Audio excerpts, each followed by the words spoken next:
Hello students, कैसे हैं आप सब। आज हम शुरू करने जा रहे हैं एक नया topic, source documents of accounting. सबसे पहले हम बात करते हैं ओरिजिन ऑफ ट्रांजैक्शंस, लेन देनों का प्रारंभ।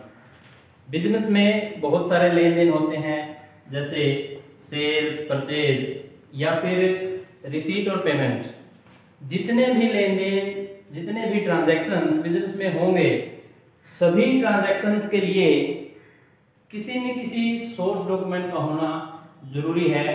बिजनेस में बहुत सारे सोर्स डॉक्यूमेंट होते हैं, जैसे cash memo, invoice, bill, cheque, paying slip, debit note, credit note. इस तरह के जितने भी डॉक्यूमेंट हैं, ये इनको हम सोर्स डॉक्यूमेंट बोलते हैं।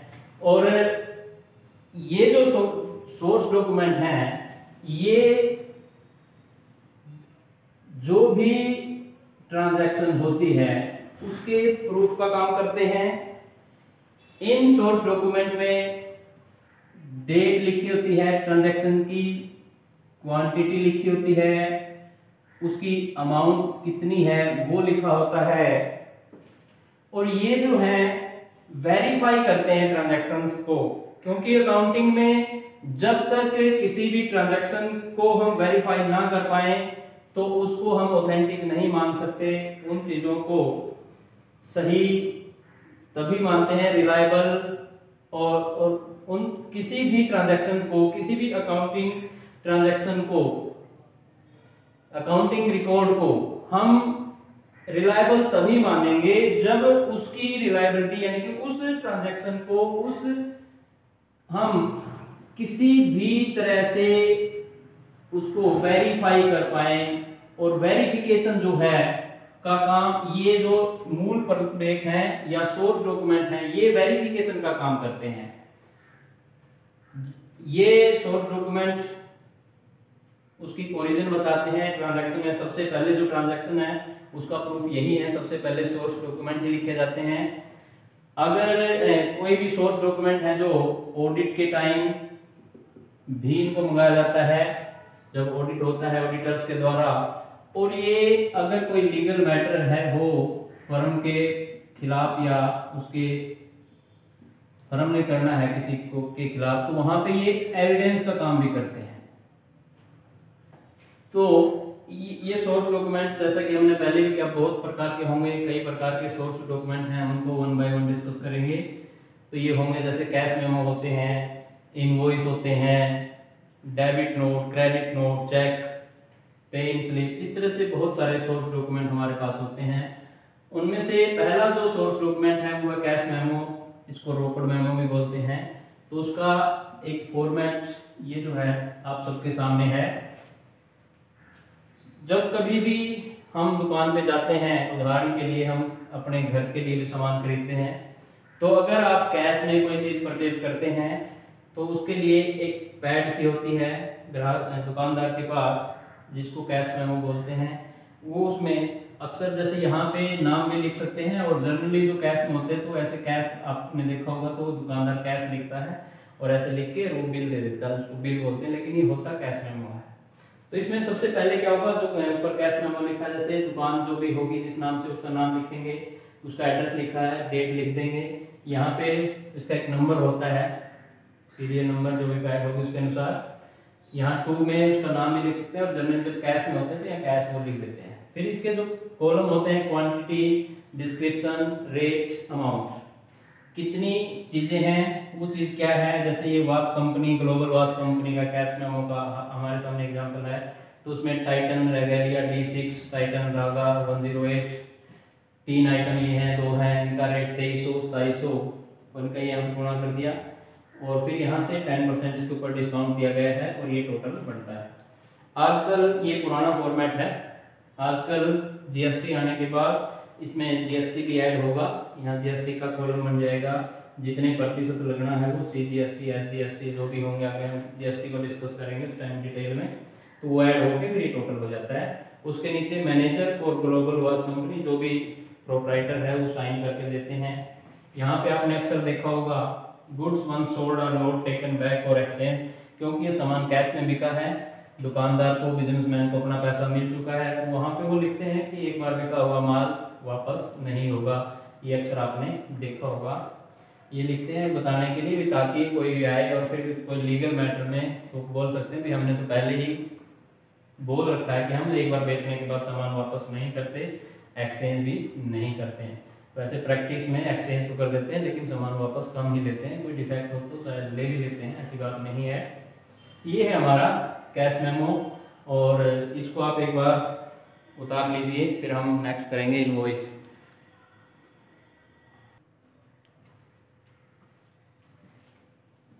कैश मेमो के बाद हमारा जो दूसरा सोर्स डॉक्यूमेंट है वो है इनवॉइस एंड बिल, बीजक और बिल। जब कोई भी व्यापारी गुड्स सेल करता है, अगर वो कैश में करेगा तो हम पहले कर चुके हैं, उसके लिए कैश मेमो दे दिया जाएगा। लेकिन जब वो सेल्स ऑन क्रेडिट यानी कि उधार माल बेचा जाएगा जब, तो व्यापारी उस माल के साथ उसका क्वांटिटी, डिस्क्रिप्शन, रेट और अमाउंट लिख के एक इनवॉइस भेजेगा माल के साथ खरीदने वाले को, जिसके अंदर उसकी डेट, जो भी व्यापारी जो खरीद रहा है माल, यहाँ उसका नाम लिख दिया जाएगा, डेट होगी उसके ऊपर, इसका एक नंबर होगा। जैसे इसमें टर्म्स कंडीशन ये हो सकती है, जैसे इन्होंने कहा 5% discount if payment is made with in 30 days, अगर 30 दिन के अंदर अंदर पेमेंट कर देंगे तो 5% डिस्काउंट मिलेगा। ये हो भी सकता है, ये नहीं भी हो सकता, अपने अपने फर्म के बिजनेसमैन ये डिसाइड करता है। तो उसके अंदर क्वांटिटी लिखी होती है, डिस्क्रिप्शन होगा, रेट होगी, अमाउंट टोटल। तो वो एक इनवॉइस जो है भेजेगा व्यापारी जो सेल करता है परचेज करने वाले के पास सामान के साथ, क्योंकि माल उधार खरीदा गया है। और अक्सर ऑर्डर जो हैं वो आजकल दूसरे मीन से होते हैं, टेलीफोनिकली हो सकते हैं, मेल से हो सकते हैं, या जो भी सोर्स हो, तो उसको बोलेंगे हम इनवॉइस।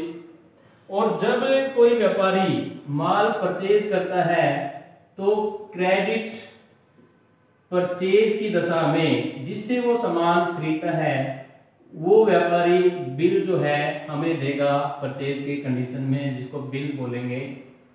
तो जब सेल करेंगे तो इनवॉइस, जब परचेज करेंगे बिल। हालांकि इनको सिनोनिम की वजह से के रूप में एक्सेप्ट किया जाता है, दोनों को एक दूसरे के बदले इसको यूज करते हैं, समानार्थी की तरह हम इसको प्रयोग करते हैं।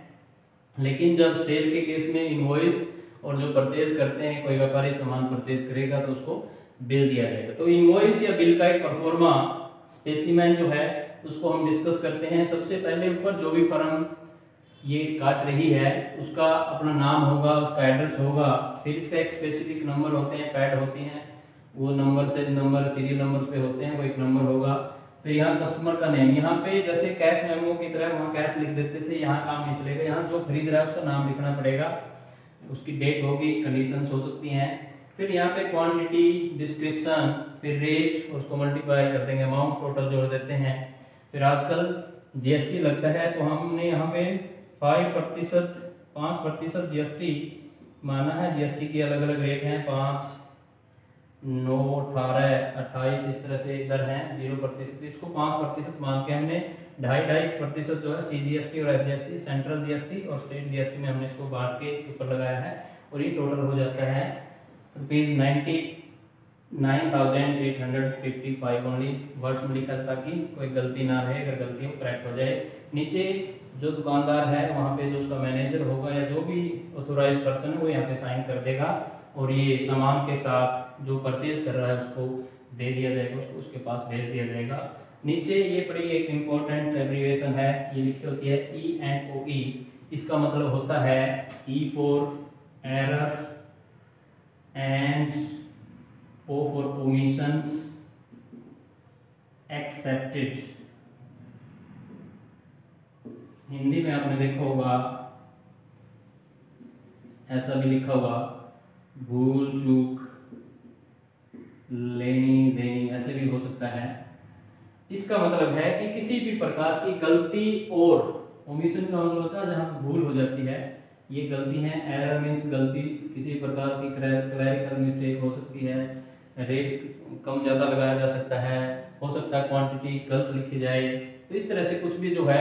और ये किया जाता है क्योंकि ये कॉन्ट्रैक्चुअल ट्रांजैक्शंस होती हैं, ये अनुबंध होते हैं, क्योंकि उधार माल बेचा जाता है तो उसमें किसी भी प्रकार की लीगल कॉम्प्लिकेशन से बचने के लिए कानूनी बाध्यताएं, यानी कानूनी रूप से कोई अगर हमारी लायबिलिटी अराइज ना हो, उससे बचने के लिए चीज़ें लिखी होती हैं। अभी गलती हो भी सकती है और इंसान है, इंसान से गलतियां हो जाती है। तो ये है हमारा फॉर्मेट इनवॉइस या बिल का।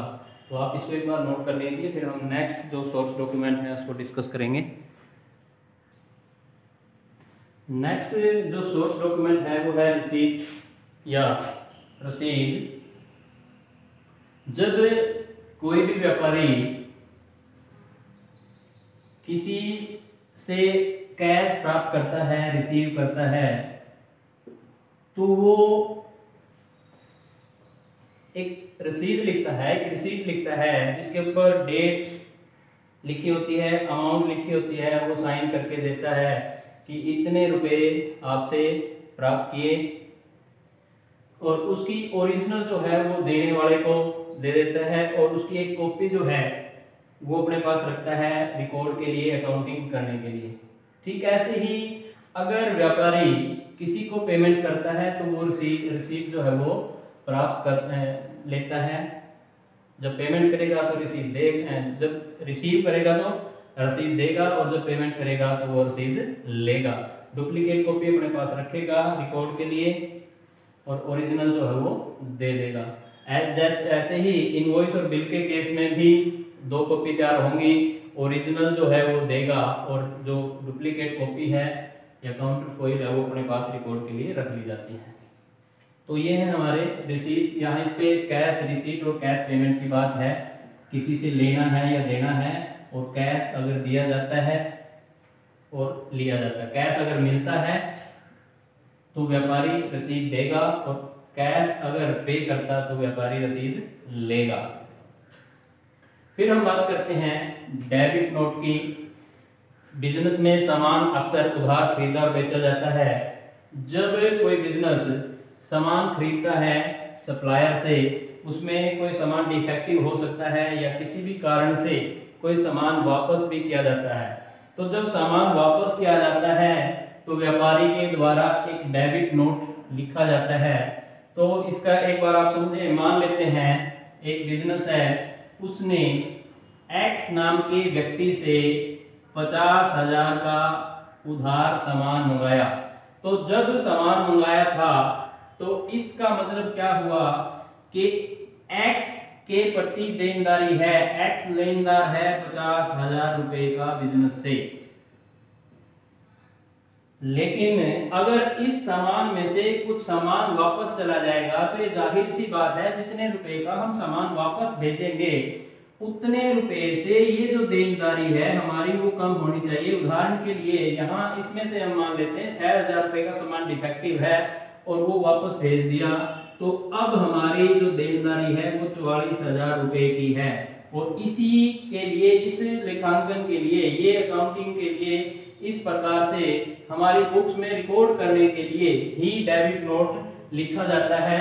ये लिखा जाएगा जब सप्लायर को सामान वापस भेजा जाएगा। हमने यानी कि बिजनेस ने किसी से उधार माल खरीदा था और वो उस उधार माल में से कुछ माल किसी भी कारण से वापस कर दिया गया, तो जब वो वापस किया गया तो उसके लिए उस कस्टमर का अकाउंट, क्योंकि उसके हमने उसके देने हैं, वो हमारी लायबिलिटी है, उस लायबिलिटी को कम करने के लिए, देनदारी को कम करने के लिए उसके अकाउंट को उतने से डेबिट करना होगा।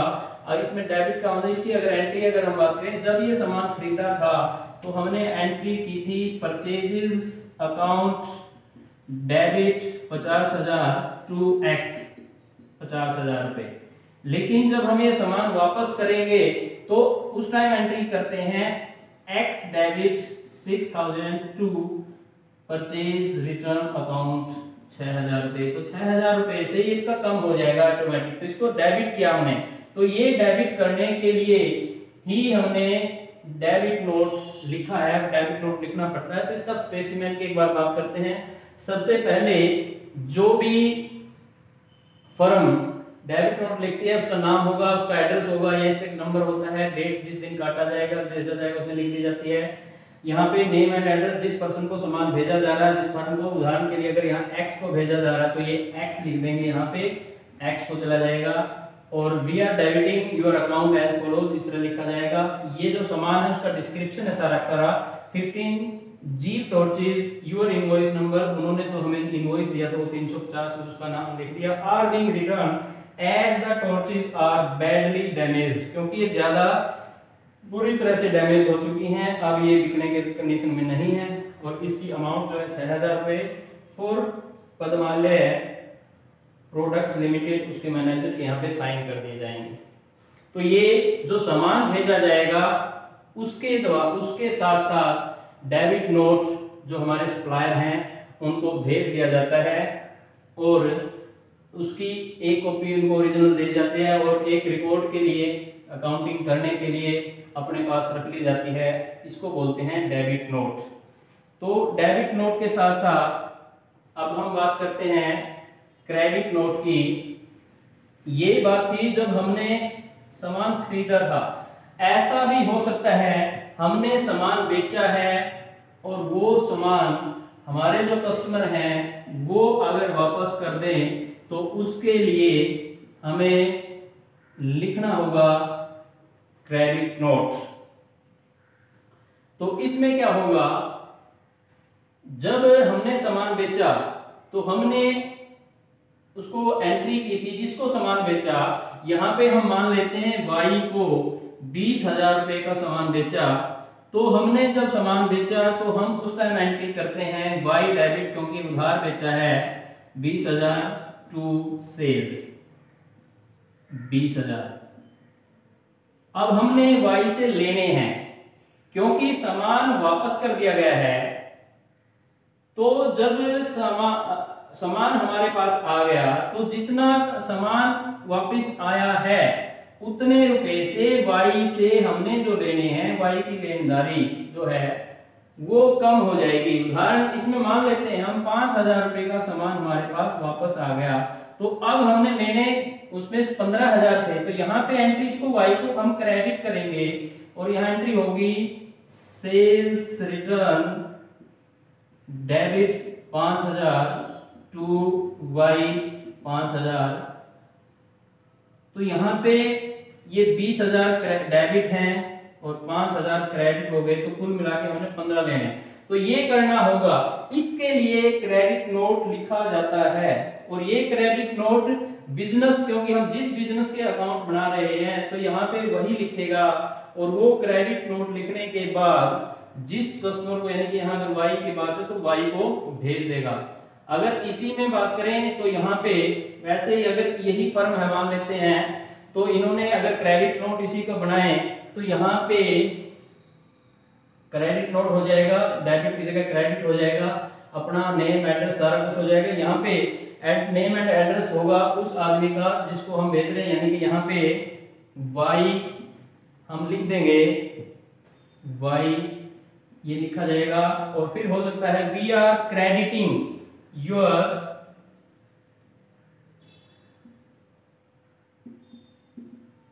Account as follows.